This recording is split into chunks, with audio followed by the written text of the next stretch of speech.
Kia ora everybody and welcome back to Teaology, where we drink tea and talk theology. Today we are doing something a little bit different. I'm going to bring you on my day with me as I study. At the moment, as though I'm sure we all drink different teas throughout the day, I'm drinking New York breakfast, which you would have seen me make at the beginning of the video, and it's a sweeter tea. I find it goes really well with pancakes because there's like a sort of mapley notes in it. Doesn't taste like pancakes, there's just like mapley notes in it that help, but it does have like vanilla added to it, which does make it a bit sweeter. So sometimes I find it's like too much to have in the mornings because I don't always like sweet things in the mornings, you know, but it is very nice. I quite like it. Also, the box it comes in is yellow and I quite like yellow, and so that kind of gives it bonus points in my books for what I like, or for me liking it. Or not like maple tree notes, but like maple syrupy notes, which kind of helps get across the sweetness a little bit more. But yeah, so if you did not know, I am a theology student. I study theology, and I thought I would take you on what I study and what courses I'm doing, that sort of thing, because I think that will help show like different areas that we could talk about.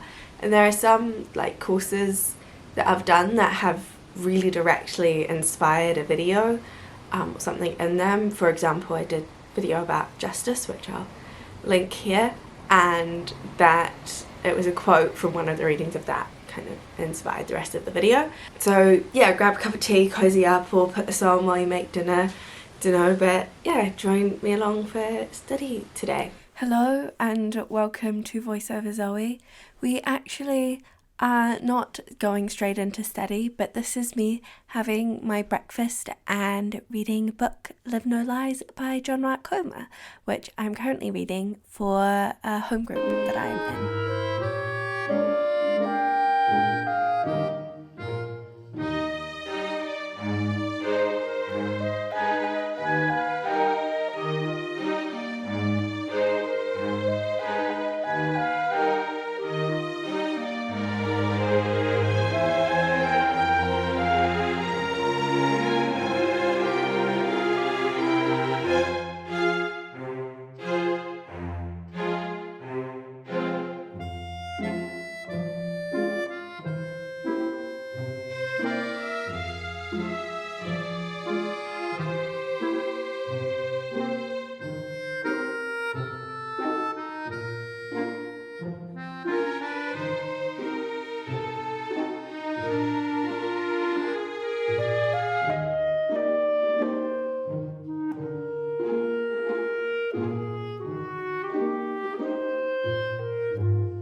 And now we go to me working on a piece of assessment for one of my courses.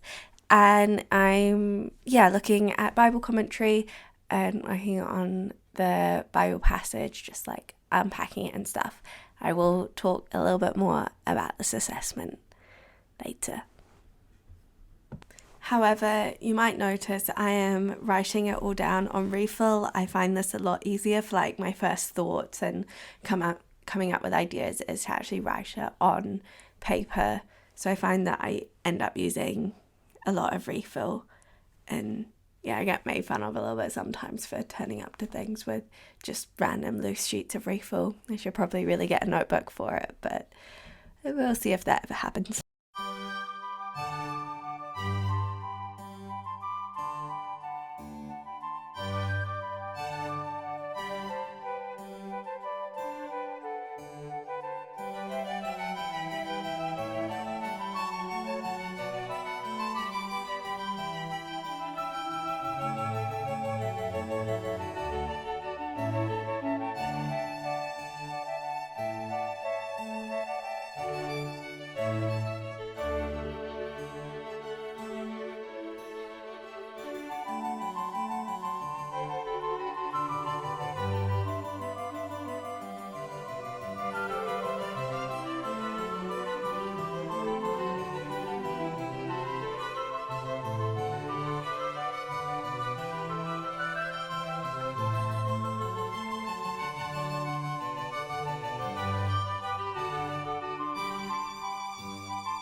I was just working on assessment for one of my courses, and that assessment is you kind of have to do like a scriptural reflection and then create a teaching resource based off a Bible passage.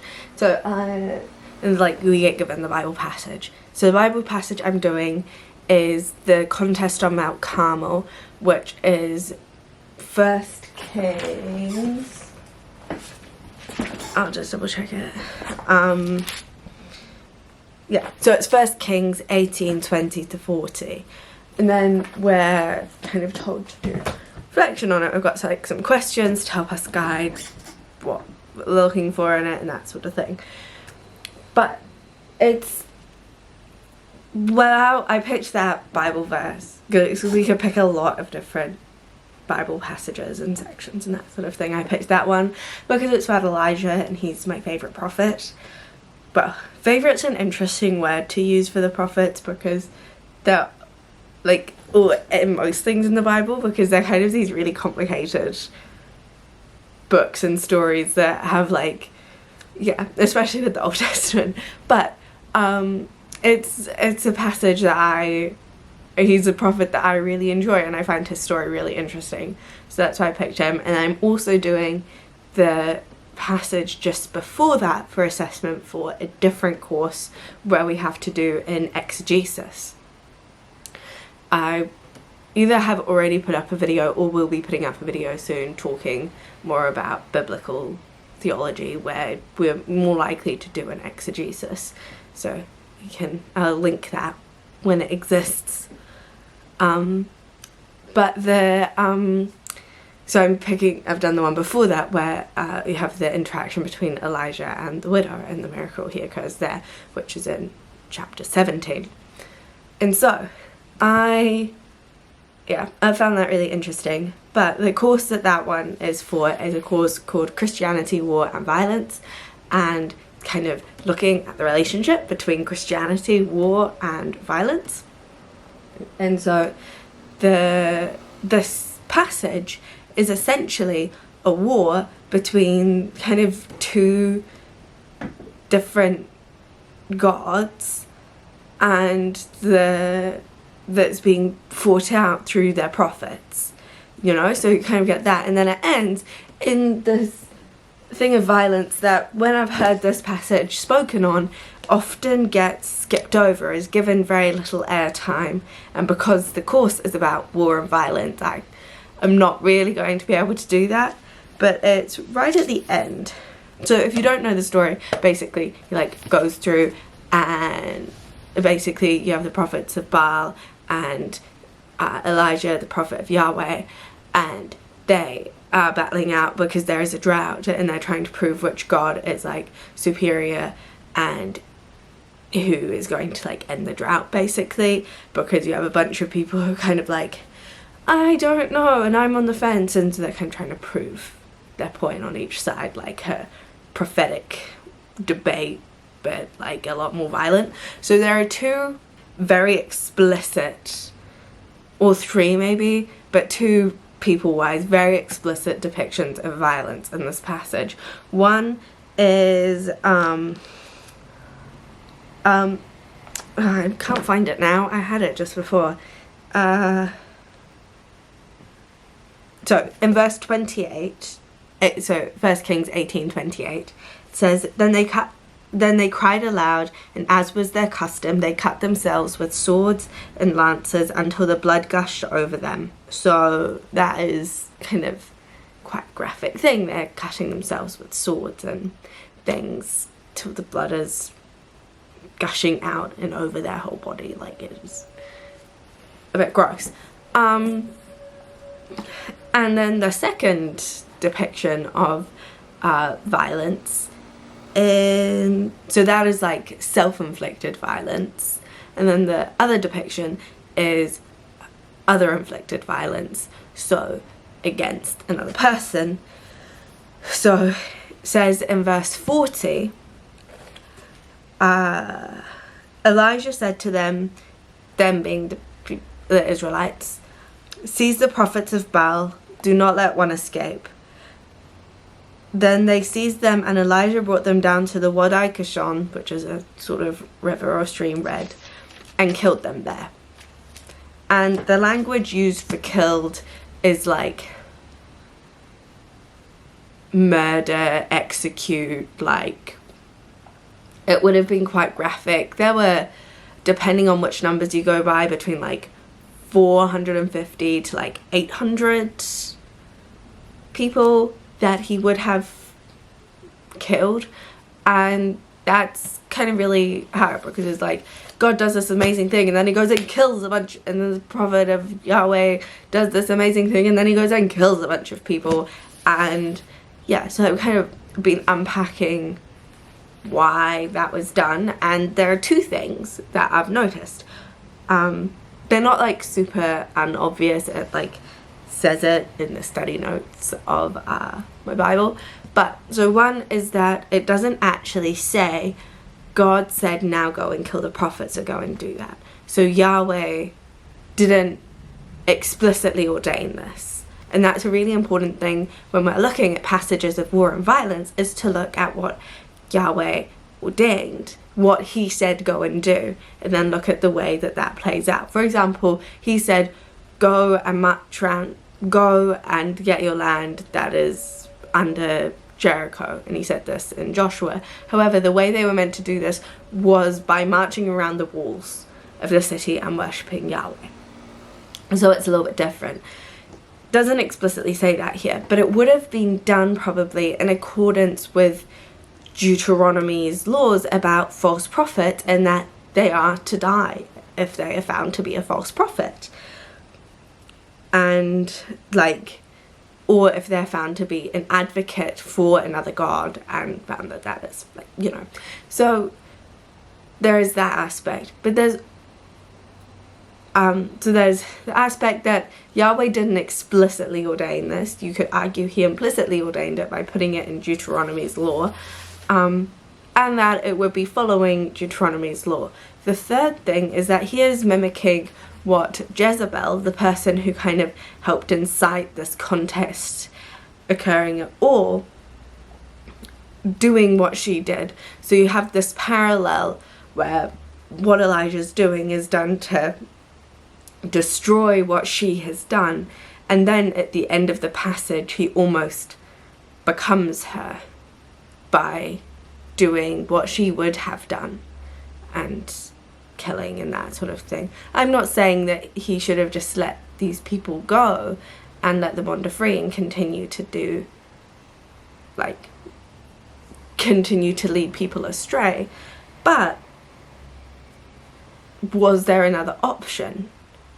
And would that have been the path that God actually wanted him to take? We don't know, but it's questions like this that we want to be thinking of as we go through how do we apply this to our lives, how do we follow through with this. When I'm studying, I tend to use the Pomodoro method. So I just have like an app on my phone that helps me keep track of time, because it helps me focus a little bit more knowing that I'm working for like a set amount of time. I don't know, it's a method that I find works for me. Here you'll also see me tapping away, working on another assessment. I've been looking up at policy submissions and doing some research, and now I'm writing it up. So for this assessment we have to write a policy submission, but it being including and incorporating a Christian perspective into our submission. And I got very fired up reading some of the submissions and that sort of thing on it. And so you are incoming for a very interesting ramblings on the topic, which is about the 3 strikes law in New Zealand. Hello, I am on a break. I have snacks and I have tea. That one's cold. I forgot that I left that one sitting there. Not very much left. A little bit disappointing. One sec. Let's see if I can do this without spilling it everywhere. Okay, that will hopefully make it like lukewarm. Which is No, it's gonna be cold. I need something to mix it. That's now warm at the bottom. We'll go with that. So, I thought if I'm going to be taking you on a study with me and we can talk about my courses and that sort of thing, that you should know what I'm studying. So, I am doing 3 courses. I've already talked to you about one, and I sat down to start talking to you a whole bunch about one of the other ones, and I realised that I'm going to have to put a hold on that because you're going to need to know what I'm doing. So, I'm doing Christianity, War and Violence, where we're looking at like kind of what is war, what is violence, what does the Bible have to say on it, how should we read those passages in the Bible that talk about war and violence, and then going what are kind of how then different Christian responses to war and violence, what have they been in the past, what are they now, that sort of thing. And then we're doing, I've got it up behind me, and then we're looking at like some more contemporary realities around war and like technological warfare and like the involvement of nuclear weapons and how does that change talking about war and that sort of thing. And it's for that course that I'm working on the passage about the contest at Mount Carmel, which in itself is kind of a war. I really enjoy that course. It's very interesting, and all of them require lots of reading. And I'm doing that one at like a 3rd year level. I'm doing another course at a 3rd year level, and that is about public theology and faith in the public square. I am working on a whole video talking about what public theology is. When that is done, I will add a little, like I don't actually know which side it goes on, so I might be pointing to the wrong side, but I'll add a little info card to that. But that's very interesting. So I kind of did like a what is public theology, that sort of thing, and then looking at a few different case studies for that. So we're looking at the a lot of public theology is about responding to contemporary issues. So we're going to be talking about like the global economy and globalization, that sort of thing, which would be interesting. At the moment we're talking about the Me Too movement, and then how do you respond to that as a church, and then how should the church respond to that when it is a part of the problem. So that's all interesting. The readings for that one combined with the one for war and violence get really, like Bible readings even, but like the general readings can get really depressing really quickly because you're just spending most of your time going through like things that are really important to read and learn about, but things that are also like really hard to engage with emotionally, and really difficult to like sit with, that make you upset, that make you uncomfortable. And that's important to engage with those things. I've just been doing it a lot, and it makes me a little bit sad sometimes just because of the things that people have gone through that I'm reading about. And then the 3rd course I'm doing is a biblical theology course. So the other 2 kind of Christian thought and history, which is what my major is in, is theology is more in historical and like history of what Christian thinking has been, a lot more that than explicitly biblical. Now, every theology that we do requires like the Bible, and you have to use the Bible, and so, but the biblical theology, it's really focused on the Bible, what's going on at the time. That is on like the Hebrew prophet and talking about God, land and exile and that sort of thing throughout the Hebrew prophets. So we've just finished in that course looking at Isaiah, and now moving on to look at Jeremiah.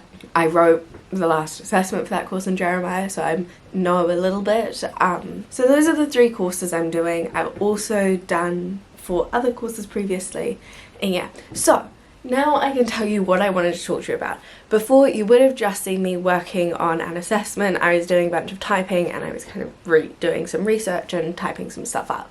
Now, this assessment is a policy this assessment is basically you have to submit on a policy. It doesn't have to be one currently going through Parliament. You could even make it up if you want to do. I'm doing a real one, but it's not currently going through New Zealand Parliament. It's like previous, and it is the repeal of the 3 strikes legislation.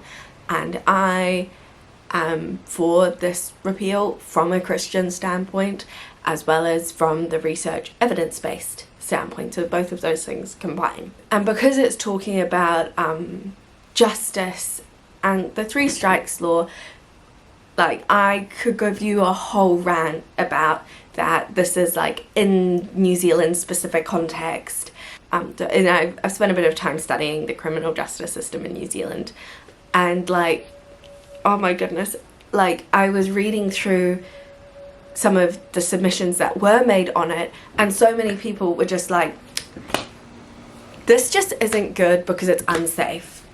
This just isn't good because, like, it won't make me feel safe. This should not be repealed because it will make our communities less safe. This shouldn't be repealed because people should be punished for their crimes. And it completely does not understand what the 3 strikes, I just feel like it doesn't understand what the 3 strikes law is, which people can still be charged for the maximum sentence. It just means they don't have to be. But also, that I would read through, and there would be people in it who for their submission were like, I'm a Christian and I'm against this because it's against my religion. And I'm like, one, that is not how you do good public theology. You need to expand your claim, especially when you're making a policy submission, because it says please put in the support to expand your claim, to like further verify your claim and the evidence. And I'm like, well, if most of the ones that are saying please repeal it have these huge, long, extended pieces about why it should be repealed because it is harmful to our society. And I could go huge rant about why it should be repealed from an evidence-based thing, but as Christians, from my faith perspective, we have a God that is all about redemption for the world, about restoring the world, about bringing justice, right? Caring for the victims, all of that, right?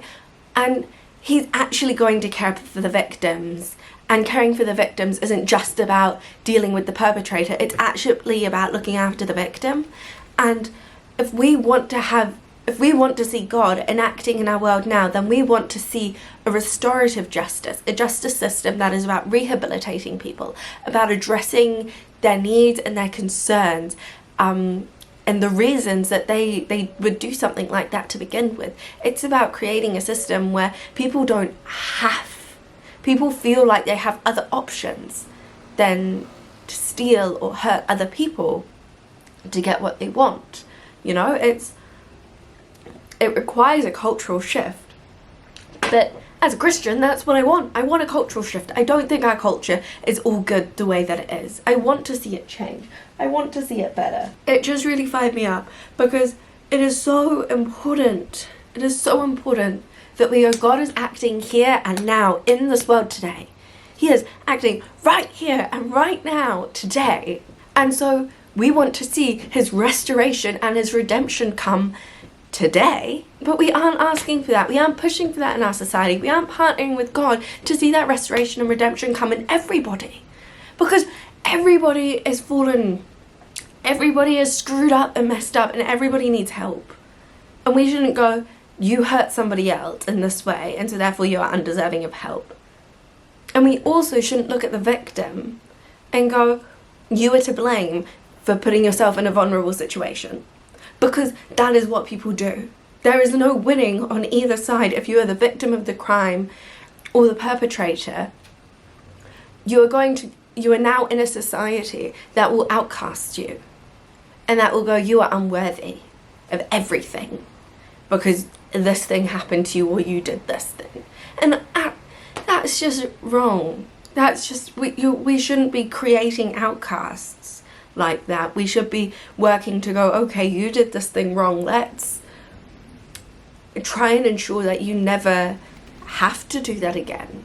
What are the reasons that you would do something like that in the first place? And let's remove those reasons. And Also, most perpetrators of crime, like the majority of perpetrators of crime, are victims of violence themselves, but they're victims of the violence and they're victims of crime that we don't talk about, that's like taboo to talk about in society. They're going to be victims of domestic violence and things like that, things that are really hard to prosecute, things that don't tend to make it through court, things that people tend not to press charges on. They tend to be in a disproportionately like minority positions who are often like looked down upon and are victims of systems that were designed to be against them from the beginning, and that have isolated them from their communities and ways of feeling loved and valued and accepted, so that they lash out and then go, oh, you're bad, now you've just proven that you're not value of love and being accepted, which is just ridiculous, because the systems and the people who made those laws and things put them in that position in the first place, where they weren't being loved or valued or accepted by society. And so as a Christian, I should go, that's not fair that you're not being loved or valued or accepted by society. And anyway, the 3 strikes law doesn't work. Like, it doesn't reduce recidivism. But recidivism is like repeat offending.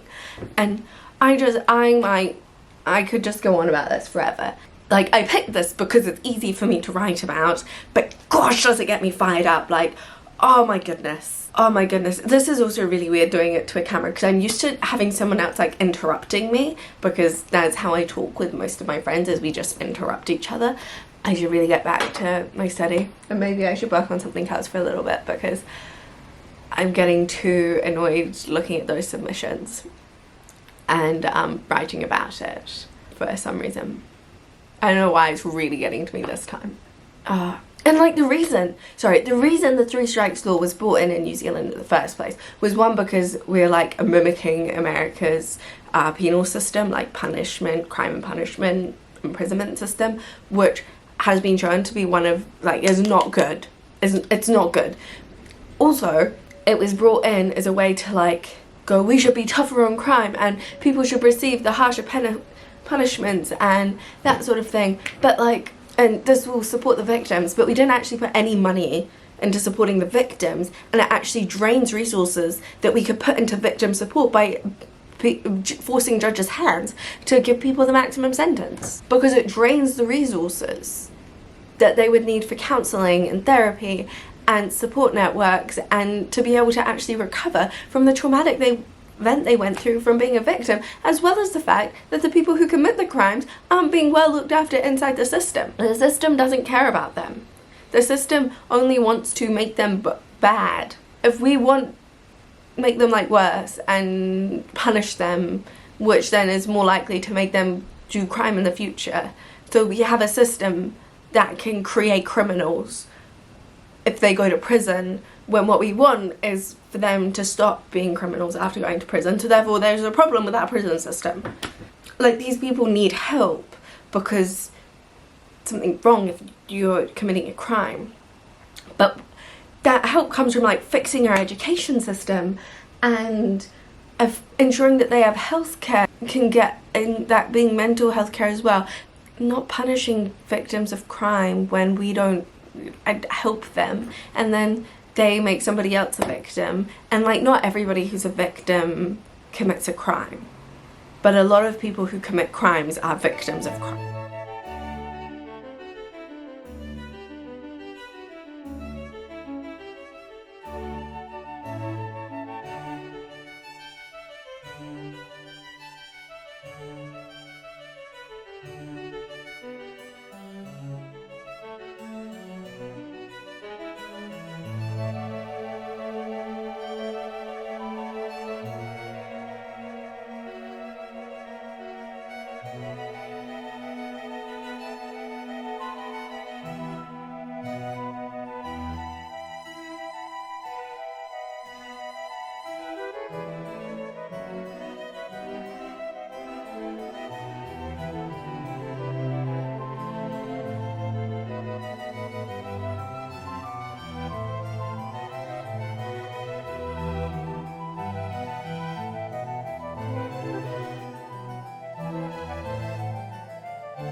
So I then watched an assignment overview video and started taking some notes on that just to help get some good direction with my research.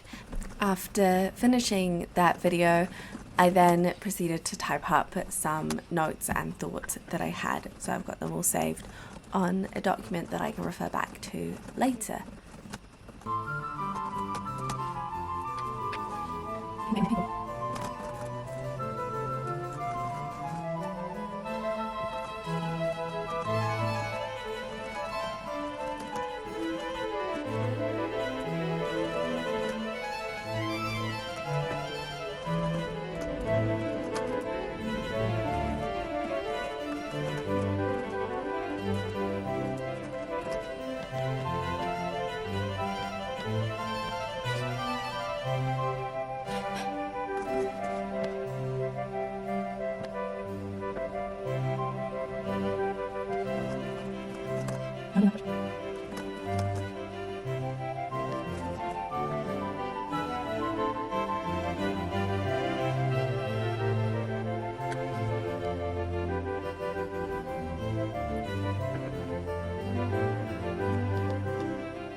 As you can see here, I am currently reading Little Woman.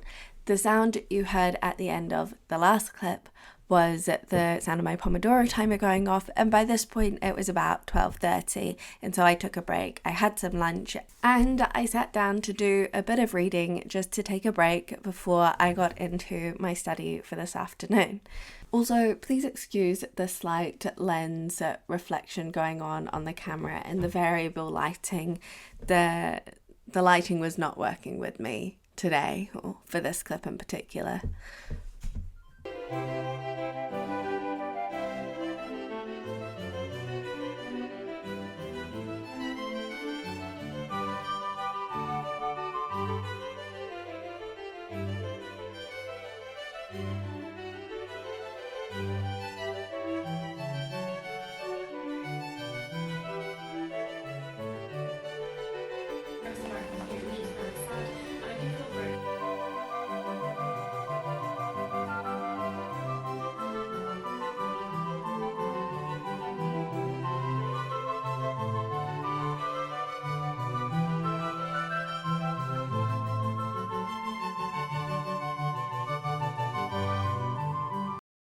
I then proceeded to do some more of my uni readings. So this is from one of my textbooks called The Prophetic Literature, which is for my course about the Hebrew prophets. So I was just finishing up the chapter for this week for that one.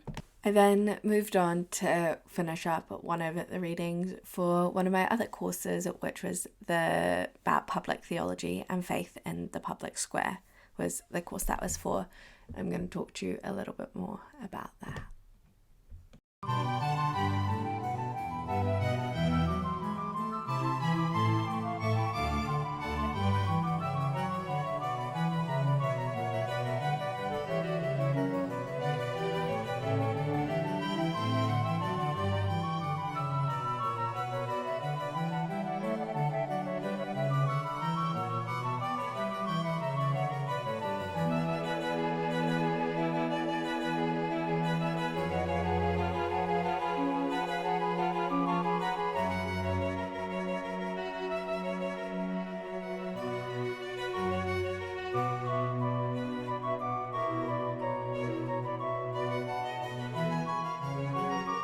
My two kind of Christian thought and history papers, a lot of the readings about them recently have been about the atonement, so that being like Jesus's death and resurrection and how we can view that and perceive that. Yeah, and I find the metaphors of atonement, the ways that we talk about what Jesus's crucifixion and resurrection actually did, really interesting, and the different ways we try to communicate this thing that is so huge and complex, this idea that we don't have the language to express, the ways we try to express it and explain it, And one of the things that I think is really important to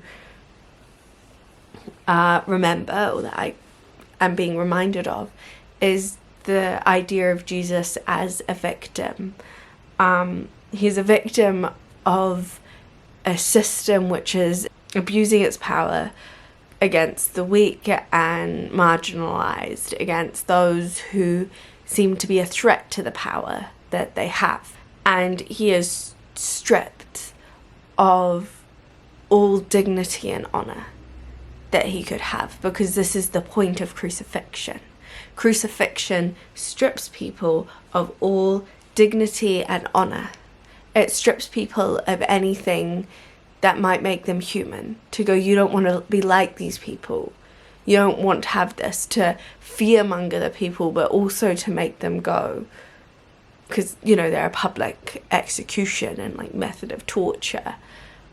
To fearmonger the people, to go like, you don't want to end up like that. You don't want to have everything that makes you a human stripped away. And if you are like those people, then you too are unhuman.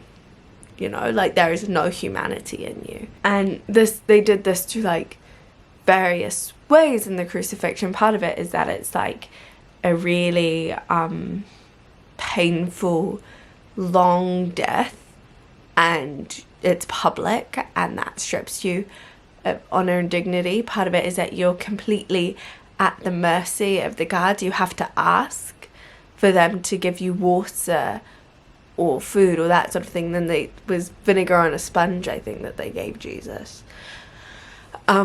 Like you're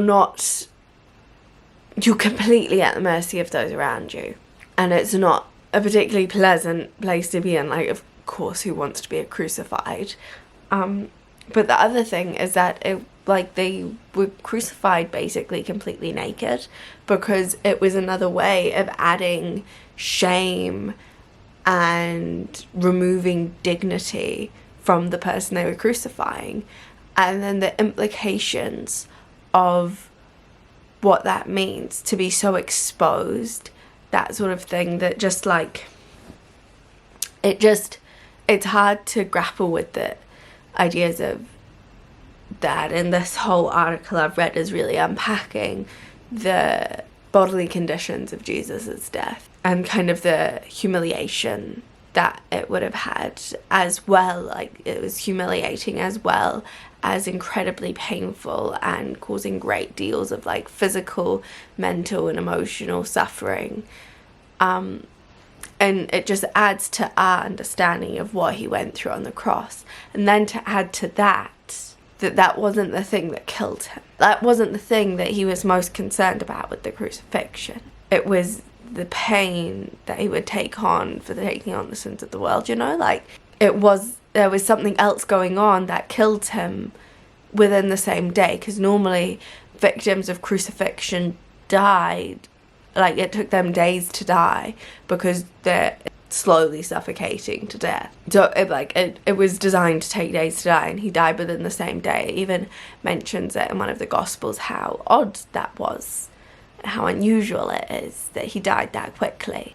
So there's something else that killed him that fast, but that he went through all of that for us. But also that because he is so intensely victimized in pretty much every way possible, it means that there can be a greater understanding when we go to God with our pain and suffering in every shape or form, whether that be physical or sexual, or from systems of abuse or abuse of power, or from like physical pain or emotional suffering, whatever.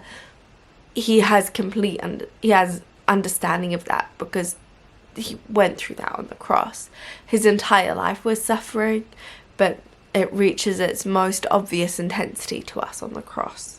And I think it's important for us to remember those things, because it can help us actually like engage with God on those things. That it helps us remember that Jesus was human too.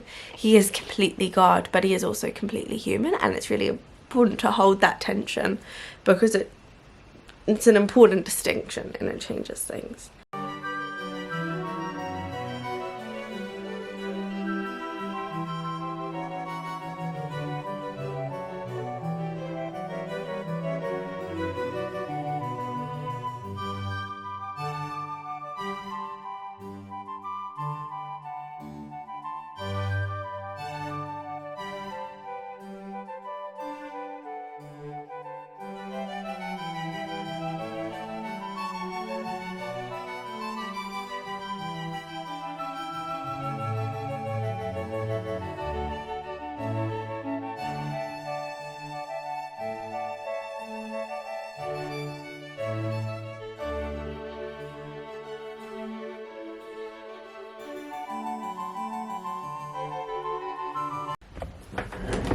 Hello, I would like to clarify, often when I'm like studying, I'm really productive, and then I just like, today was really great from like 8-ish, 8:15-ish to like that was about the time I started, to like 1 o'clock, was really onto it, did a whole bunch of stuff. That's a decent length of time to be like, and then I just like saw I would have like read a bit, and then I like had lunch, I read some of my book, then I did some of my uni readings, and I went back and just kept reading my book. This doesn't always happen, but it's kind of trying to find a balance, because so much of it is absorbing information. I need time to let that information settle in my brain so that I can then do something with it. So I often try and do a lot of my thinking, writing, like essay planning stuff in the morning, and then do more of my readings and that sort of thing in the afternoon. This doesn't always work because life gets busy. Other thing is that you've followed me on like main study day. Well, not my main study day, I have study days, but the main one at home, where I'm just doing like my readings and just the coursework. I'm not engaging with the lecture material so much. Also, normally on a Wednesday, I wouldn't record this because it's just inappropriate, but I'd normally go to a home group, but that's not happening today. And you would have seen me reading the book for that this morning. We're going through Live No Lies at the moment by John Mark Comer. So I have spent most of the day studying or like in the same room of my house. I haven't spent the entire day studying. I'm not very good at doing that. Even though I love studying, I'm not very good at spending the whole day studying. I often end up taking a break in the afternoon and doing more in the evening or at night. And I think it's also particularly hard at the moment because of the all of the readings that I have, especially the course that has the most readings at the moment. They're all just a little bit more emotionally taxing, you know? I was talking to you about one before, and because we're reading a lot about the Me Too movement and sexual violence and that sort of thing, and it's not pleasant to read about, though it's important. Overall, I really love my courses though, and my lectures are all really nice. And so I'm going out to my in-laws for dinner, then going to the airport and picking up my husband. So, yeah, I don't know how much I'll take you along for that, we'll see, but that's what I'm doing. So I won't do as much study this evening. I might do a little bit more of my readings tonight and that sort of thing. I'll let you know if I do. You'll probably see it more than I talk about it. I didn't film anything else that evening. I just went to my in-laws, had dinner, picked my husband up from the airport, and then went and slept a lot. Yeah, thank you for joining me on my day. See you all next time. Please like, subscribe, watch another video. Bye!